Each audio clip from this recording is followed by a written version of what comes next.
بسم اللہ الرحمن الرحیم اعوذ باللہ من الشیطان الرجیم بسم اللہ الرحمن الرحیم۔ تمام تعریفیں اس پاک پروردگار کے لیے کہ جو تمام جہانوں کا پالنے والا ہے، اور لاکھوں کروڑوں درود و سلام آن حضرت صلی اللہ علیہ وآلہ وسلم اور ان کی آل پر۔ پروگرام قصص الانبیاء علیہ السلام میں قصہ حضرت موسیٰ اور حضرت ہارون علیہ السلام سننے کی آپ سعادت عظیم حاصل کر رہے ہیں، اور یہ اس سلسلے کا آج چوتھا پروگرام ہے۔ ارشاد باری تعالیٰ ہے، موسیٰ نے جواب دیا، یہ تو تجھے علم ہو چکا ہے کہ آسمان اور زمین کے پروردگار ہی نے یہ معجزے دکھانے اور سمجھانے کو نازل فرمائے ہیں۔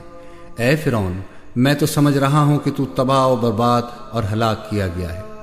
آخر فرعون نے پختہ ارادہ کر لیا کہ انہیں زمین ہی سے اکھاڑ دے، تو ہم نے خود اسے اور اس کے تمام ساتھیوں کو غرق کر دیا۔ اس کے بعد ہم نے بنی اسرائیل سے فرما دیا کہ اس سرزمین پر تم رہو سہو، ہاں جب آخرت کا وعدہ آئے گا ہم تم سب کو سمیٹ اور لپیٹ کر لے جائیں گے۔ اور دوسرے مقام پر فرمایا، پس جب ان کے پاس آنکھیں کھول دینے والے ہمارے معجزے پہنچے تو وہ کہنے لگے یہ تو صریح جادو ہے، اور انہوں نے صرف ظلم و تکبر کی بنا پر انکار کر دیا تھا، حالانکہ ان کے دل یقین کر چکے تھے۔ پس دیکھ لیجئے ان فتنہ پرداز لوگوں کا انجام کیسا ہوا۔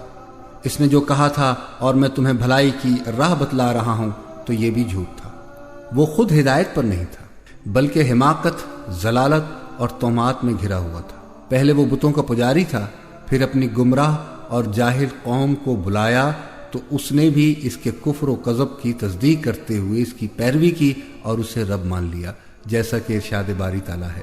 اور فرعون نے اپنی قوم کو پکار کر کہا، اے قوم، کیا مصر کی حکومت میرے ہاتھ میں نہیں ہے، اور یہ نہریں جو میرے محلوں کے نیچے سے بہہ رہی ہیں میری نہیں ہیں؟ کیا تم دیکھتے نہیں کہ میں اس شخص سے کہیں بہتر ہوں جو کچھ عزت نہیں رکھتا اور صاف گفتگو بھی نہیں کر سکتا؟ اس پر سونے کے کنگر کیوں نہیں اتارے گئے؟ یا یہ ہوتا کہ فرشتے جمع ہو کر اس کے ساتھ آتے، غرض اس نے اپنی قوم کی عقل مار دی اور انہوں نے اس کی بات مان لی۔ بے شک وہ نافرمان لوگ تھے۔ جب انہوں نے ہم کو خفا کیا تو ہم نے ان سے انتقام لیا، اور ان سب کو ڈبو چھوڑا اور ان کو گئے گزرے کر دیا، اور پچھلوں کے لیے عبرتناک مثال بنا دیا۔ پھر ایک اور جگہ پر ارشاد باری تعالیٰ ہے، انہوں نے اس کو بڑی نشانی دکھائی، اس نے جھٹلایا اور نہ مانا، پھر لوٹ گیا اور تدبیریں کرنے لگا اور لوگوں کو اکٹھا کیا اور پکارا، کہنے لگا کہ تمہارا سب سے بڑا مالک میں ہوں۔ تو اللہ نے اس کو دنیا اور آخرت دونوں کے عذاب میں پکڑ لیا۔ جو شخص اللہ سے ڈر رکھتا ہے اس کے لیے اس قصے میں عبرت ہے۔ اور پھر فرمایا، اور ہم نے موسیٰ کو اپنی نشانیاں اور روشن دلیل دے کر بھیجا، یعنی فرعون اور اس کے سرداروں کی طرف، تو وہ فرعون ہی کے حکم پر چلے، اور فرعون کا حکم درست نہیں تھا۔ وہ قیامت کے دن اپنی قوم کے آگے آگے چلے گا اور ان کو دوزخ میں جا اتارے گا، اور جس مقام پر وہ اتارے جائیں گے وہ برا ہے، اور اس جہان میں بھی لعنت ان کے پیچھے لگا دی گئی، اور قیامت کے دن بھی پیچھے لگی رہے گی۔ جو انعام ان کو ملا وہ برا ہے۔ سامعین گرامی، خلاصہ کلام یہ ہے کہ فرعون کی دونوں باتیں جھوٹ تھیں، یہ بھی کہ میں تمہیں وہی رائے دے رہا ہوں جسے خود درست رائے سمجھتا ہوں، اور یہ بھی کہ میں تمہیں بھلائی کی راہ بتلا رہا ہوں۔ یہ تمام احوال ہم اپنے گزشتہ پروگرام میں سن چکے ہیں۔ ارشاد باری تعالیٰ ہے، اور جو مومن تھا وہ کہنے لگا، اے قوم، مجھے تمہاری نسبت خوف ہے، مبادا تم پر اور امتوں کی طرح دن کا عذاب آ جائے، یعنی نوح کی قوم اور عاد اور سمود اور جو لوگ ان کے پیچھے ہیں ان کے حال کی طرح تمہارا حال ہو جائے، اور اللہ تو بندوں پر ظلم کرنا نہیں چاہتا۔ اور اے میری قوم، مجھے تمہاری نسبت پکار کے دن یعنی قیامت کا خوف ہے، جس دن تم پیٹ پھیر کر قیامت کے دن سے بھاگو گے، اس دن تم کو کوئی عذاب اللہ سے بچانے والا نہیں ہوگا، اور جس شخص کو اللہ گمراہ کرے اس کو کوئی ہدایت دینے والا نہیں۔ اور پہلے یوسف بھی تمہارے پاس نشانیاں لے آئے تھے، اور جو وہ لائے تھے تم اس کے متعلق ہمیشہ شک ہی میں رہے، یہاں تک کہ جب وہ فوت ہو گئے تو تم کہنے لگے اللہ اس کے بعد کوئی پیغمبر نہیں بھیجے گا۔ اس طرح اللہ اس شخص کو گمراہ کر دیتا ہے جو حد سے نکلنے والا اور شک کرنے والا ہو۔ جو لوگ بغیر اس کے کہ ان کے پاس کوئی دلیل آئی ہو اللہ کی آیتوں میں جھگڑا کرتے ہیں، اللہ کے نزدیک اور مومنوں کے نزدیک ان کا یہ جھگڑا نہایت ناپسندیدہ ہے۔ اس طرح اللہ ہر منکر سرکش کے دل پر مہر لگا دیتا ہے۔ سامعین گرامی، اللہ کے ولی نے انہیں تنبیہ کرتے ہوئے فرمایا کہ اگر وہ اللہ کے رسول حضرت موسیٰ علیہ السلام کی تکذیب کریں گے تو ان پر اسی طرح عذاب آ سکتے ہیں جس طرح گزشتہ اقوام پر آئے تھے۔ یعنی نوح علیہ السلام کی قوم، عاد، سمود اور اس کے بعد کی اقوام کہ جو ان کے زمانے تک ہوئی، اور جن کے حالات انہیں معلوم اور ان کے ہاں مشہور تھے۔ ان کے ذریعے سے تمام اہل زمین پر حجت قائم ہو گئی کہ انبیاء علیہ السلام جو کچھ بتاتے ہیں وہ بالکل سچ ہے، کیونکہ اللہ تعالیٰ نے انبیاء کے مخالفین پر عذاب نازل کیے اور مومنین کو ان سے نجات دی۔ انہیں قیامت کے دن کا بھی کوئی خوف نہیں ہوگا، جس دن لوگ ایک دوسرے کو آوازیں دیں گے اور چاہیں گے کہ واپسی کی کوئی راہ انہیں ملے، لیکن ایسا ممکن نہیں ہوگا۔ ارشاد باری تعالیٰ ہے، اس دن انسان کہے گا آج بھاگنے کی جگہ کہاں ہے؟ نہیں، کوئی پناہ گاہ نہیں، آج تو تیرے پروردگار کی طرف ہی قرار گاہ ہے۔ اس سے مراد قیامت کا دن بھی ہو سکتا ہے اور عذاب کا دن بھی۔ عزیزان گرامی، ارشاد باری تعالیٰ ہے، اور فرعون نے کہا اے حامان میرے لیے ایک محل بنوا تاکہ میں اس پر چڑھ کر رستوں پر پہنچ جاؤں، یعنی آسمانوں کے راستوں پر، پھر موسیٰ کے خدا کو دیکھ لوں، اور میں تو اسے جھوٹا سمجھتا ہوں۔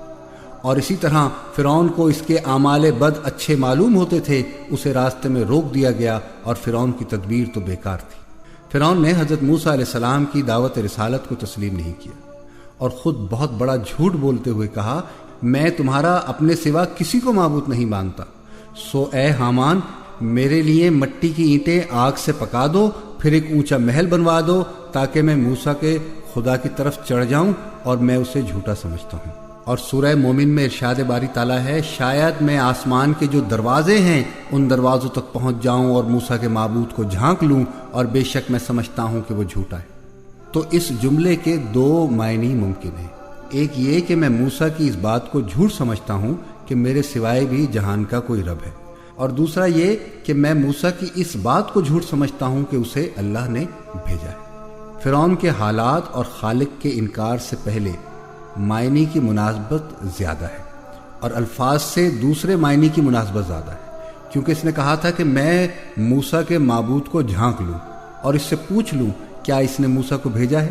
تو اس کلام سے فرعون کا اصل مقصد یہ تھا کہ وہ لوگوں کو موسیٰ علیہ السلام کی تصدیق سے روکے اور تکذیب پر آمادہ کرے۔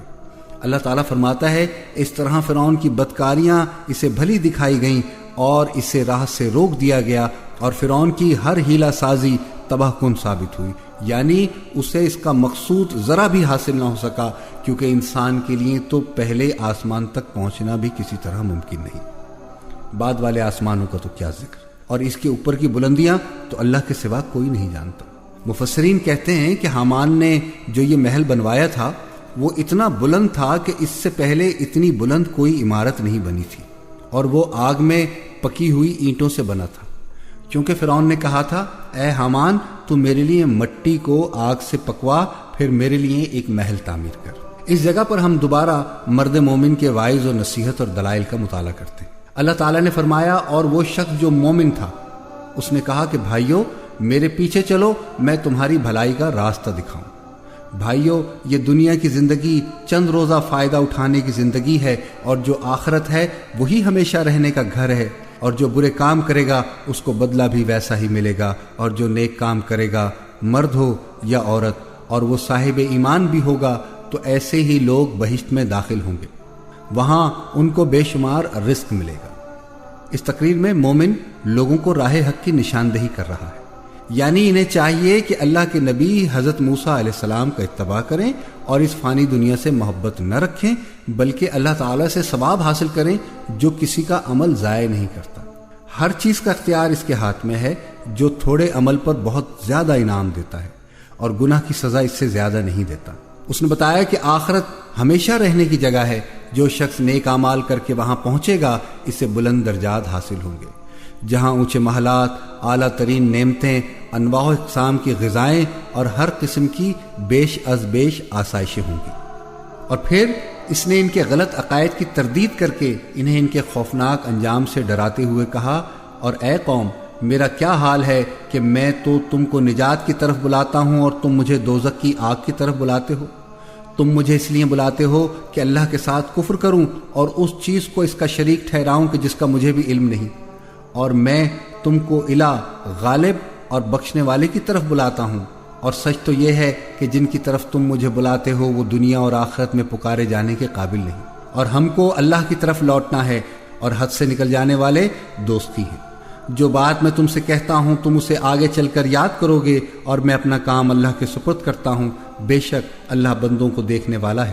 غرض اللہ نے موسیٰ کو ان کی تدبیروں کی برائیوں سے محفوظ رکھا، اور فرعون والوں کو برے عذاب نے آ گھیرا، یعنی آتش جہنم کے صبح و شام اس کے سامنے پیش کیے جاتے ہیں، اور جس روز قیامت برپا ہوگی حکم ہوگا فرعون والوں کو نہایت سخت عذاب میں داخل کر دو۔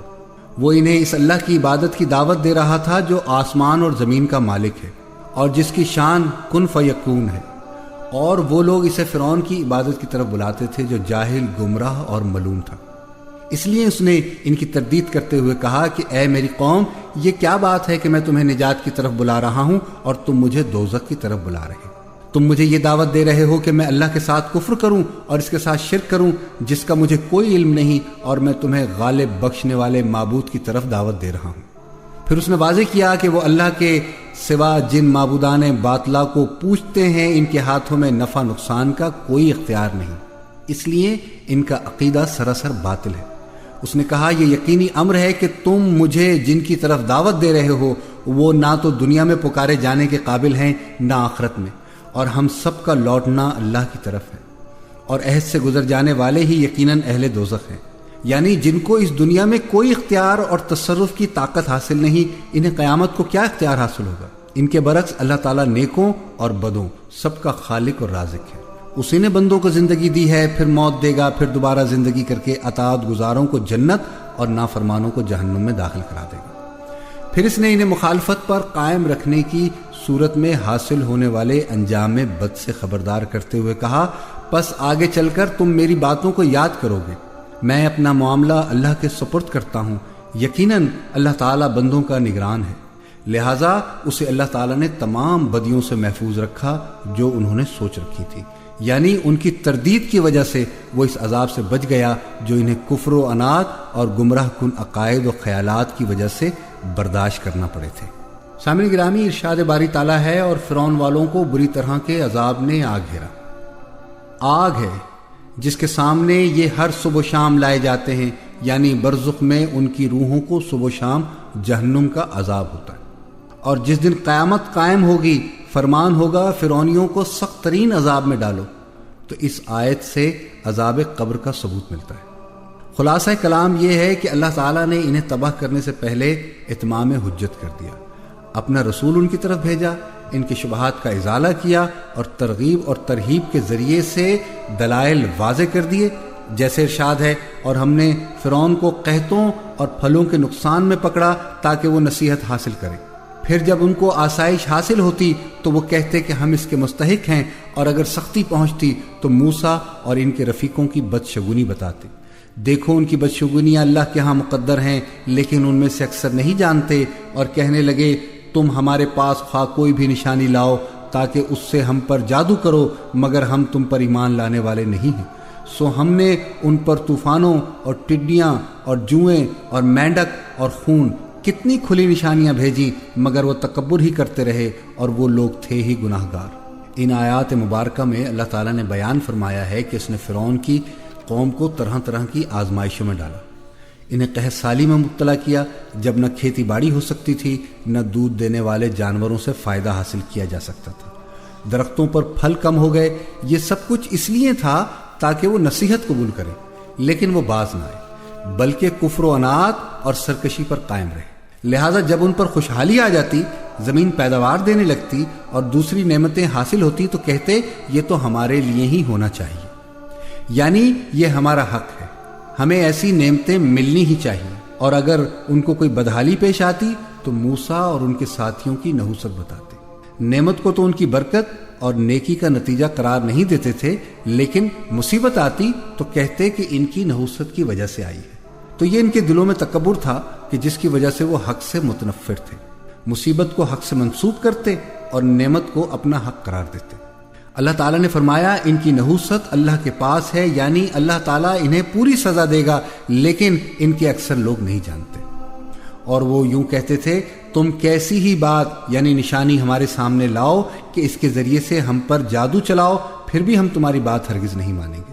یعنی آپ جتنے بھی معجزے دکھاتے رہیں ہم آپ پر ایمان نہیں لائیں گے اور نہ ہی آپ کی اطاعت کریں گے، جیسے کہ باری تعالیٰ نے ایک اور مقام پر فرمایا ہے، یقیناً جن لوگوں کے حق میں آپ کے رب کی بات ثابت ہو چکی وہ ایمان نہ لائیں گے، گو ان کے پاس تمام نشانیاں پہنچ جائیں جب تک وہ دردناک عذاب کو نہ دیکھ لیں۔ ارشاد باری تعالیٰ ہے، پھر ہم نے ان پر طوفان بھیجا اور ٹڈیاں اور جوئیں اور مینڈک اور خون، اور یہ سب کھلے کھلے معجزے تھے، پھر بھی وہ تکبر کرتے رہے اور وہ لوگ تھے ہی گناہ گار۔ عزیزان گرامی، طوفان کی تشریح میں حضرت عبداللہ بن عباس رضی اللہ تعالیٰ عنہما سے مروی ہے کہ اس سے مراد بارش کی کثرت تھی جس کی وجہ سے کھیتیاں اور فصلیں ڈوب گئیں اور پھل تباہ ہو گئے۔ اور ٹڈی دل معروف چیز ہے۔ حضرت عبداللہ بن ابی اوفی رضی اللہ تعالیٰ عنہ کا ارشاد ہے کہ ہم نے رسول اللہ صلی اللہ علیہ وآلہ وسلم کے ہمراہ 7 جنگیں لڑیں جن میں ہم ٹڈی کھاتے تھے۔ تو سامنے گرامی، ٹڈی دل نے ان کا تمام سبزہ چٹ کر ڈالا، نہ کوئی کھیتی بچی نہ پھل، سب کو ختم کر دیا۔ اور کمل کا مطلب گندم کو لگ جانے والا کیڑا بھی بیان کیا گیا، اور ٹڈی دل کے بچے بھی جن کے ابھی پر نہ اگے ہوں، اور بعض مفسرین نے کھٹمل، بعض نے چچڑیاں اور بعض نے جوئیں مراد لی ہیں۔ اور بستروں اور گھروں میں ان کے گھس جانے کی وجہ سے لوگوں کا سکون غارت ہو گیا اور نیند حرام ہو گئی۔ اور مینڈک ایک معروف جانور ہے، یہ ان کے لیے اس طرح عذاب بن گئے کہ گھروں میں کثرت سے آ گئے، حتیٰ کہ ان کے کھانے میں اور برتنوں میں جا گھستے، اور نوبت یہاں تک پہنچی کہ آدمی کچھ کھانے یا پینے کے لیے منہ کھولتا تو اس کے منہ میں مینڈک داخل ہو جاتا۔ اور خون کا عذاب اس انداز سے آیا کہ ان کا سارا پانی خون آلودہ ہو گیا، اور دریائے نیل سے برتن میں پانی بھرتے یا کسی نہر یا چشمے یا کنویں سے بھر کر لاتے تو وہ فوراً تازہ خون بن جاتا۔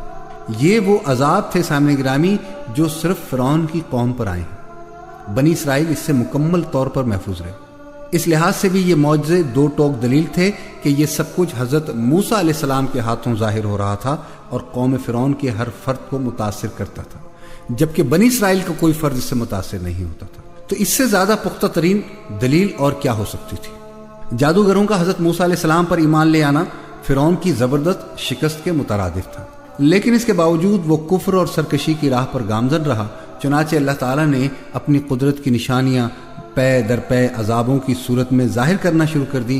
پہلے قحط واقع ہوا، پھر طوفان آیا، پھر ٹڈی دل، پھر جوئیں، مینڈک اور پھر خون کے عذاب آئے۔ یہ سب الگ الگ نشانیاں تھیں، اور پھر اللہ تعالیٰ نے پانی کا طوفان بھیجا۔ پانی پورے علاقے پر پھیل گیا اور پھر وہیں رک گیا۔ اب نہ وہاں کاشتکاری ہو سکتی تھی اور نہ کوئی کام، حتیٰ کہ وہ سخت بھوک کا شکار ہو گئے۔ جب یہ عذاب ان کے لیے باہر ہو گیا تو کہنے لگے، اے موسیٰ، ہمارے لیے اپنے رب سے اس بات کی دعا کیجیے جس کا اس نے آپ سے عہد کر رکھا ہے۔ اگر آپ اس عذاب کو ہم سے ہٹا دیں تو ہم ضرور آپ کے کہنے سے ایمان لے آئیں گے، اور ہم بنی اسرائیل کو بھی رہا کر کے آپ کے ہمراہ کر دیں گے۔ موسیٰ علیہ السلام نے دعا کی تو عذاب ختم ہو گیا، لیکن انہوں نے اپنا وعدہ پورا نہ کیا۔ تب اللہ تعالیٰ نے ان پر ٹڈی دل کا عذاب بھیج دیا جس نے تمام درخت اور پودے کھا لیے۔ ان لوگوں نے حضرت موسیٰ علیہ السلام سے پھر وعدہ کیا تو آپ کی دعا سے یہ عذاب بھی ٹل گیا۔ انہوں نے پھر وعدہ توڑ دیا تو پھر حضرت موسیٰ علیہ السلام کو حکم ہوا کہ ریت کے ایک بڑے ٹیلے پر اپنا عصا ماریں۔ انہوں نے عصا مارا تو وہاں سے جوئیں نکل کر گھروں میں داخل ہو گئیں، اور لوگوں کے لیے کھانا پینا اور سونا اور آرام کرنا دشوار ہو گیا۔ تو جب وہ جوؤں سے تنگ آ گئے تو موسیٰ علیہ السلام سے پہلے کی طرح درخواست کی، ان کی دعا سے عذاب ختم ہو گیا، لیکن انہوں نے اپنا وعدہ پھر پورا نہ کیا۔ تب اللہ تعالیٰ نے مینڈک بھیج دیے۔ گھروں میں کھانے پینے کی چیزوں میں اور برتنوں میں مینڈک ہی مینڈک نظر آتے۔ کوئی شخص کپڑا اٹھاتا تو نیچے سے مینڈک نکل آتا، کھانے کا برتن کھولتا تو مینڈک پھدک کر اس میں جا پڑتے۔ اور جب وہ مینڈکوں سے تنگ آ گئے تو ایک بار پھر وہی درخواست کی، اے موسیٰ علیہ السلام، اپنے رب سے دعا کر کہ یہ عذاب ہم پہ سے ختم کر دے۔ عذاب ختم ہو گیا، انہوں نے پھر اپنا وعدہ پورا کرنے سے انکار کر دیا۔ تب ان پر خون کا عذاب آ گیا۔ فرعونیوں کا سارا پانی خون میں تبدیل ہو گیا۔ وہ کسی کنویں سے پانی نکالتے یا دریا سے پانی لیتے یا پانی کے برتن سے چلو بھرتے تو ان کے ہاتھ میں پہنچتے ہی خون بن جاتا۔ بعض علماء نے خون کے عذاب سے نکسیر کی بیماری مراد لی ہے۔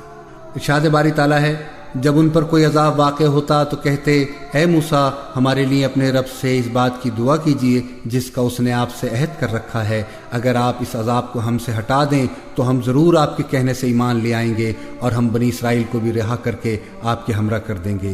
اور پھر جب ان سے اس عذاب کو ایک خاص وقت تک کے اس تک ان کو پہنچنا تھا ہٹا دیتے تو وہ فوراً ہی عہد شکنی کرنے لگتے، اور پھر ہم نے ان سے بدلہ لے لیا، یعنی ان کو دریا میں غرق کر دیا، اسی سبب سے کہ وہ ہماری آیتوں کو جھٹلاتے تھے اور ان سے بالکل ہی غفلت کرتے تھے۔ تو یہ ان لوگوں کے تکبر اور گمراہی کا بیان ہے۔ انہوں نے حضرت موسیٰ علیہ السلام کے ان معجزات کو اہمیت نہیں دی کہ جو آپ اللہ رب العزت کی طرف سے لائے تھے۔ ان پر جب بھی کوئی معجزانہ آزمائش آتی تو وہ وعدہ کرتے تھے کہ وہ اپنا رویہ تبدیل کر کے حضرت موسیٰ علیہ السلام پر ایمان لے آئیں گے اور بنی اسرائیل کو آزاد کر دیں گے، لیکن وہ اصلاح کی بجائے عہد شکنی کرتے رہے، اور پھر ان پر ہر بار پہلے سے بڑا عذاب آتا تھا۔ عزیزان گرامی، اللہ رب العزت نے انہیں بار بار مہلت دی لیکن وہ باز نہیں آئے۔ آخر کار ان پر اللہ کی گرفت آ گئی اور دوسروں کے لیے ایک عبرت کی کہانی بن کر رہ گئے۔ جیسا کہ ارشاد باری تعالیٰ ہے، اور ہم نے موسیٰ کو اپنی نشانیاں دے کر فرعون اور اس کے درباریوں کی طرف بھیجا تو انہوں نے کہا کہ میں پروردگار عالم کا بھیجا ہوا ہوں۔ جب وہ ان کے پاس ہماری نشانیاں لے کر آئے تو وہ ان نشانیوں کی ہنسی اڑانے لگے، اور جو بھی نشانی ہم ان کو دکھاتے تھے وہ دوسری سے بڑی ہوتی تھی، اور ہم نے ان کو عذاب میں پکڑ لیا تاکہ وہ باز آئیں۔ اور وہ کہنے لگے اے جادوگر، اس عہد کے مطابق جو تیرے پروردگار نے تجھ سے کر رکھا ہے اس سے دعا کر، بے شک ہم ہدایت یافتہ ہو جائیں گے۔ سو جب ہم نے ان سے عذاب کو دور کر دیا تو وہ عہد شکنی کرنے لگے، اور فرعون نے اپنی قوم کو پکار کر کہا اے قوم، کیا مصر کی حکومت میرے ہاتھ نہیں ہے، اور یہ نہریں جو میرے محلوں کے نیچے بہہ رہی ہیں میری نہیں ہیں؟ کیا تم نہیں دیکھتے کہ میں اس شخص سے کہیں بہتر ہوں جو کچھ عزت نہیں رکھتا اور صاف گفتگو بھی نہیں کر سکتا؟ اس پر سونے کے کنگن کیوں نہیں اتارے گئے؟ یا یہ ہوتا کہ فرشتے جمع ہو کر اس کے ساتھ آتے، غرض اس نے اپنی قوم کی عقل مار دی اور انہوں نے اس کی بات مان لی، بے شک وہ نافرمان لوگ تھے۔ جب انہوں نے ہم کو خفا کیا تو ہم نے ان سے انتقام لیا اور ان سب کو ڈبو دیا اور ان کو گئے گزرے کر دیا اور پچھلوں کے لیے عبرت بنا دیا۔ حضرت موسیٰ علیہ السلام کو ملنے والے معجزات آپ کی حقانیت کی واضح دلیل تھے، لیکن ان لوگوں نے آپ کا اور آپ کے معجزات کا مذاق اڑایا۔ انہوں نے خود بھی آپ کی تکذیب کی اور دوسروں کو بھی کفر پر آمادہ کیا۔ ان کے سامنے یکے بعد دیگرے اللہ کے نشان آئے لیکن ان پر کوئی اثر نہیں ہوا۔ ارشاد باری تعالیٰ ہے، اور انہوں نے کہا اے جادوگر، ہمارے لیے اپنے رب سے اس کی دعا کر جس کا اس نے تجھ سے وعدہ کر رکھا ہے، بے شک ہم ہدایت یافتہ ہو جائیں گے۔ تو اس زمانے میں جادوگر کا لفظ عیب یا نقص کا پہلو نہیں رکھتا تھا، کیونکہ اس معاشرے میں جادوگر ہی علماء کا مقام رکھتے تھے۔ اسی لیے انہوں نے حضرت موسیٰ علیہ السلام کے سامنے عجز و نیاز کا اظہار کرتے وقت آپ کو جادوگر کے لفظ سے مخاطب کیا۔ اللہ تعالیٰ نے فرمایا پھر جب ہم نے وہ عذاب ان سے ہٹا لیا انہوں نے اسی وقت اپنا قول و قرار توڑ دیا۔ فرعون نے اس بات پر فخر کیا کہ وہ مصر کا بادشاہ ہے جس میں دریا بہتے ہیں، وہ سونے چاندی کے زیور پہنے ہوئے ہے، اور حضرت موسیٰ علیہ السلام کو کمتر ثابت کرنے کے لیے کہا آپ تو درست طور پر بات بھی نہیں کر سکتے۔ فرعون کی یہ تنقید بیجا تھی کہ حضرت موسیٰ علیہ السلام کے ہاتھوں میں کنگن نہیں، یہ تو عورتوں کا زیور ہے جو مردوں کی شان کے لائق نہیں، تو رسولوں کے شایان شان کس طرح سے ہو سکتا ہے؟ جو علم و عقل میں اکمل اور ہمت و جرت میں اعلیٰ تھے اور جنہیں دنیا سے محبت نہیں تھی کیونکہ وہ آخرت کی نعمتوں سے خوب واقف تھے۔ فرعون نے کہا یا اس کے ساتھ پرا باندھ کر فرشتے ہی آ جاتے، تو یہ بات بھی نبوت کے لیے لازمی نہیں۔ فرشتے تو حضرت موسیٰ علیہ السلام سے بہت کم درجے کے افراد کا بھی احترام کرتے ہیں، جیسا کہ حدیث نبوی ہے فرشتے طالب علم کے لیے اس کے عمل پر خوش ہو کر اپنے پر جھکا دیتے ہیں۔ تو حضرت موسیٰ علیہ السلام جیسے عظیم پیغمبر کے لیے ان کے احترام اور تواضع کا اندازہ کیا کیا جا سکتا ہے؟ اگر یہ مقصد ہے کہ فرشتے موسیٰ علیہ السلام کی تصدیق کے لیے ظاہر ہوتے تو اس کی بھی کوئی ضرورت نہیں تھی، کیونکہ جو معجزات اور دلائل آپ کو دیے گئے تھے وہ کسی بھی سمجھدار آدمی کے لیے ہدایت تک پہنچنے کے لیے کافی تھے۔ ارشاد باری تعالیٰ ہے اس نے اپنی قوم کی عقل کھو دی حتیٰ کہ انہوں نے اسے بھی رب مان لیا، جو انتہائی احمقانہ بات ہے، مگر انہوں نے اس کی بات مان لی۔ یقیناً یہ سارے ہی نافرمان لوگ تھے۔ پھر جب انہوں نے ہمیں غصہ دلایا تو ہم نے ان سے انتقام لیا، یعنی ان سے عزت چھین کر انہیں ذلیل کر دیا، سمندر میں غرق کر دیا اور دنیا کے عیش کے بعد جہنم کے عذاب میں مبتلا کر دیا۔ پس ہم نے انہیں گیا گزرا کر دیا اور پچھلوں کی مثال بنا دیا، جیسے ارشاد باری تعالیٰ ہے، اور جب موسیٰ ان کے پاس ہماری کھلی نشانیاں لے کر آئے تو وہ کہنے لگے یہ تو جادو ہے جو اس نے بنا کھڑا کیا ہے، اور یہ باتیں ہم نے اپنے اگلے باپ دادا میں کبھی نہیں سنی۔ اور موسیٰ نے کہا میرا پروردگار اس شخص کو خوب جانتا ہے جو اس کی طرف حق لے کر آیا اور جس کے لیے عاقبت کا گھر یعنی بہشت ہے، بے شک ظالم نجات نہیں پائیں گے۔ اور فرعون نے کہا اے اہل دربار، میں اپنے سوا کسی کو تمہارا الہ نہیں جانتا، سو اے حامان میرے لیے گارے کی اینٹیں پکوا دو، پھر ایک اونچا محل بنوا دو تاکہ میں موسیٰ کے الہ کی طرف جھانکوں دیکھوں، اور میں اسے جھوٹا سمجھتا ہوں، اور وہ اور اس کے لشکر ملک میں ناحق مغرور ہو رہے ہیں اور خیال کرتے تھے کہ وہ ہماری طرف لوٹ کر نہیں آئیں گے، تو ہم نے اس کو اور اس کے لشکروں کو پکڑ لیا اور انہیں دریا میں غرق کر دیا۔ سو دیکھ لو ظالموں کا انجام کیسا ہوا، اور ہم نے ان کو پیشوا بنایا تھا، وہ لوگوں کو دوزخ کی طرف بلاتے تھے، اور قیامت کے دن ان کی مدد نہیں کی جائے گی، اور اس دنیا میں ہم نے ان کے پیچھے لعنت لگا دی، اور وہ قیامت کے روز بھی بدحالوں میں ہوں گے۔ تو جب انہوں نے تکبر کرتے ہوئے حق کی پیروی سے انکار کیا اور اپنے جھوٹے بادشاہ کی تائید اور حمایت اور اس کے احکام کی تعمیل کی، تو ان پر اللہ کا عذاب نازل ہوا اور اس نے ان سے شدید ترین انتقام لیا۔ اللہ نے فرعون اور اس کے تمام لشکروں کو یک با یک سمندر میں غرق کر دیا، کوئی ایک بھی نہ بچ سکا، بلکہ سب کے سب جہنم رسید ہو گئے۔ دنیا میں ان پر لعنتیں برسی اور قیامت کو بھی ان کا حال برا ہوگا۔ سامعین گرامی، فرعون اور آل فرعون کے تمرد میں اضافہ ہوتا گیا۔ وہ توحید کے دلائل اور پیغمبرانہ معجزات سے بھی فیض یاب نہ ہو سکے تو ان کی سزا کا وقت آ پہنچا۔ اہل مصر میں صرف چند افراد ایمان لائے، جن کی تعداد ایک قول کے مطابق صرف 3 ہے۔ فرعون کی بیوی، قوم فرعون کا وہ مومن کہ جس کا واقعہ ہم نے تفصیل سے بیان کیا ہے، اور وہ شخص جو موسیٰ علیہ السلام کو فرعونیوں کے فیصلے سے آگاہ کرنے کے لیے شہر کے دوسرے کنارے سے بھاگا ہوا آیا تھا، اور اس نے کہا تھا موسیٰ یہاں کے سردار تیرے قتل کا مشورہ دے رہے ہیں، بس تو یہاں سے چلا جا، مجھے اپنا خیر خواہ مان لے۔ ایک قول کے مطابق فرعون کی قوم یعنی قبطیوں میں سے بھی متعدد افراد ایمان لے آئے تھے، اور جادوگر تو سب کے سب مومن ہو چکے تھے، اور بنی اسرائیل کی پوری قوم بھی مومنوں میں شامل تھی۔ اس کی تائید اس آیت مبارکہ سے ہوتی ہے۔ پس موسیٰ پر ان کی قوم میں سے صرف چند نوجوان ایمان لائے، وہ بھی فرعون سے اور اپنے حکام سے ڈرتے ڈرتے کہیں ان کو تکالیف پہنچائیں، اور حقیقت میں فرعون اس ملک میں زور رکھتا تھا، اور یہ بات بھی تھی کہ وہ حد سے گزرنے والا تھا۔ اور اکثر مفسرین کی یہی رائے ہے کہ وہ فرعون کے خوف سے اپنا ایمان ظاہر نہیں کر سکتے تھے۔ اگر وہ توحید اور حضرت موسیٰ علیہ السلام کی نبوت پر ایمان کا اظہار کرتے تو انہیں طرح طرح کی آزمائشوں اور اذیتوں کا سامنا کرنا پڑتا۔ اس وقت موسیٰ علیہ السلام نے اپنی قوم سے فرمایا اے میری قوم، اگر تم اللہ پر ایمان رکھتے ہو تو اسی پر توکل کرو، اگر تم مسلمان ہو۔ انہوں نے عرض کیا ہم نے اللہ ہی پر توکل کیا، اے ہمارے پروردگار ہم کو ان ظالموں کے لیے فتنہ نہ بنا، اور ہم کو اپنی رحمت کے ساتھ ان کافر لوگوں سے نجات دے۔ انہوں نے اللہ پر توکل کیا، اسی سے مدد مانگی، تو اللہ نے انہیں مشکل حالات سے نجات دے دی۔ فرمان الہی ہے اور ہم نے موسیٰ اور اس کے بھائی کی طرف وحی کی کہ تم دونوں اپنے ان لوگوں کے لیے مصر میں چند مکان مہیا کرو، اور تم سب اپنے انہی گھروں کو نماز پڑھنے کی جگہ قرار دے لو اور نماز کے پابند رہو، اور آپ مومنوں کو بشارت دے دیں۔ اللہ تعالیٰ نے موسیٰ اور ہارون علیہ السلام کو وحی کے ذریعے سے حکم دیا کہ اپنی قوم کے افراد کی رہائش فرعونیوں سے الگ کر لیں، تاکہ جو ہی ہجرت کا حکم ملے سفر کے لیے تیار ہوں۔ اپنے گھروں کو نماز پڑھنے کی جگہ قرار دے لو، یعنی کثرت سے نمازیں پڑھو۔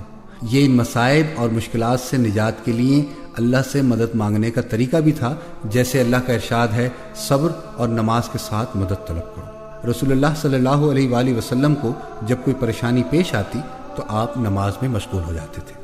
اور دوسرا مطلب یہ بھی بیان کیا گیا ہے کہ چونکہ وہ اس وقت اپنی عبادت خانوں میں اجتماعی طور پر اعلانیہ عبادت نہیں کر سکتے تھے، اس لیے انہیں گھروں میں نماز پڑھنے کا حکم دیا گیا۔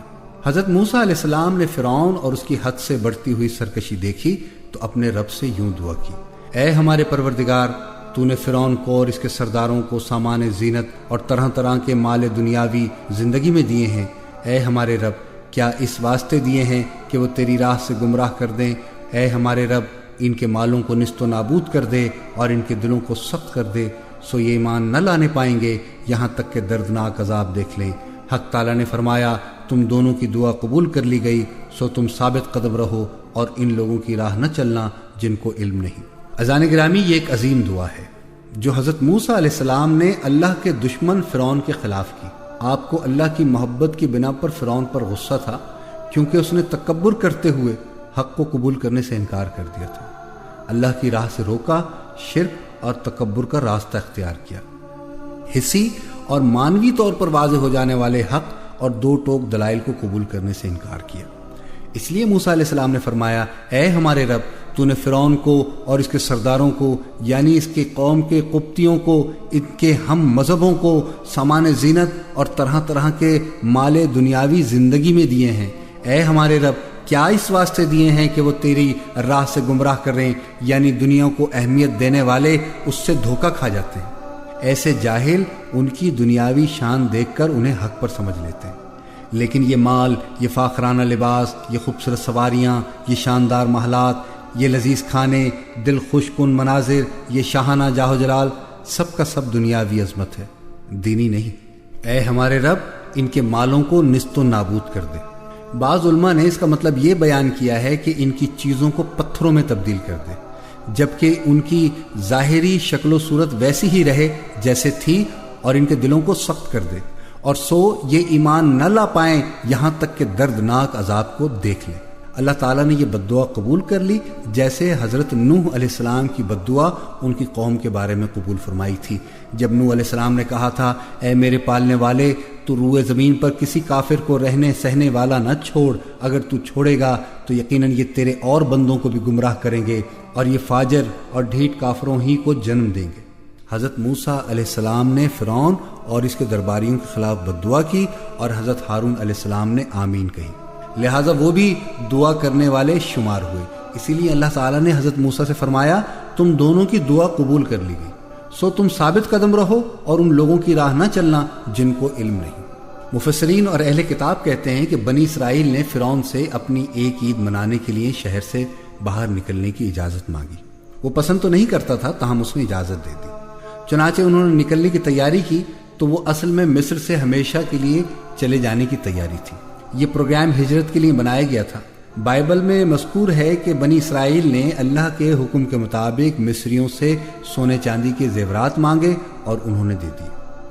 بنی اسرائیل فوراً شام کے ملک کی طرف روانہ ہو گئے۔ جب فرعون کو ان کے چلے جانے کی اطلاع ملی تو وہ انتہائی غضبناک ہوا اور فوج کے سرداروں کو حکم دیا کہ فوراً ان کا تعقب کر کے انہیں گرفتار کریں اور سزائیں دیں۔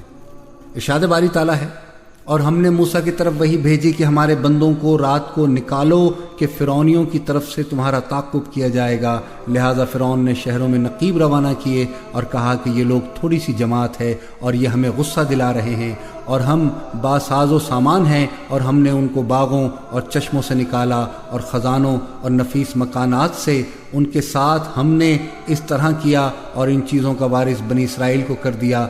تو انہوں نے سورج نکلتے یعنی صبح کو ان کا تعقب کیا۔ جب دونوں جماعتیں آمنے سامنے ہوئیں تو موسیٰ کے ساتھی کہنے لگے، ہم تو پکڑ لیے گئے۔ موسیٰ نے کہا، ہرگز نہیں، میرا پروردگار میرے ساتھ ہے، وہ مجھے راستہ بتائے گا۔ اس وقت ہم نے موسیٰ کی طرف وہی بھیجی کہ اپنی لاٹھی سمندر پر مارو، تو سمندر پھٹ گیا اور ہر ایک ٹکڑا یوں ہو گیا گویا بڑا پہاڑ ہے، اور ہم دوسروں کو وہاں قریب لے آئے، اور موسیٰ اور ان کے ساتھ والوں کو تو بچا لیا، تاہم دوسروں کو ڈبو دیا۔ بے شک اس قصے میں نشانی ہے، لیکن یہ اکثر ایمان لانے والے نہیں، اور تمہارا پروردگار تو غالب اور مہربان ہے۔ سامنے گرامی، پروگرام قصص الانبیاء علیہ السلام میں آج اتنا ہی۔ اس سے آگے کی تفصیل انشاءاللہ العزیز ہم اپنے کل کے پروگرام قصہ حضرت موسیٰ اور ہارون علیہ السلام میں پیش کرنے کی سعادت عظیم حاصل کریں گے۔ اپنے میزبان سلیم گیلانی کو پروگرام قصص الانبیاء علیہ السلام سے اجازت دیجیے۔ وآخر دعوانا ان الحمدللہ رب العالمین۔